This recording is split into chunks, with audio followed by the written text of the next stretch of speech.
رسول صلی اللہ علیہ وسلم مسجد میں تشریف فرما تھے اور لوگ آپ صلی اللہ علیہ وسلم کے ارد گرد بیٹھے ہوئے تھے کہ 3 آدمی وہاں آئے۔ ان میں سے 2 رسول صلی اللہ علیہ وسلم کے سامنے پہنچ گئے اور ایک واپس چلا گیا۔ راوی کہتے ہیں پھر وہ دونوں رسول صلی اللہ علیہ وسلم کے سامنے کھڑے ہو گئے۔ اس کے بعد ان میں سے ایک نے جب مجلس میں ایک جگہ کچھ گنجائش دیکھی تو وہاں بیٹھ گیا، اور دوسرا اہل مجلس کے پیچھے بیٹھ گیا، اور تیسرا وہ لوٹ گیا۔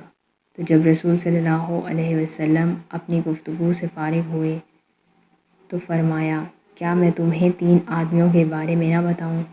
تو سنو، ان میں سے ایک نے اللہ سے پناہ چاہی، اللہ نے اسے پناہ دی۔ دوسرے کو شرم آئی تو اللہ بھی اس سے شرمایا کہ اسے بھی بخش دیا، اور تیسرے شخص نے منہ موڑا تو اللہ نے بھی اس سے منہ موڑ لیا۔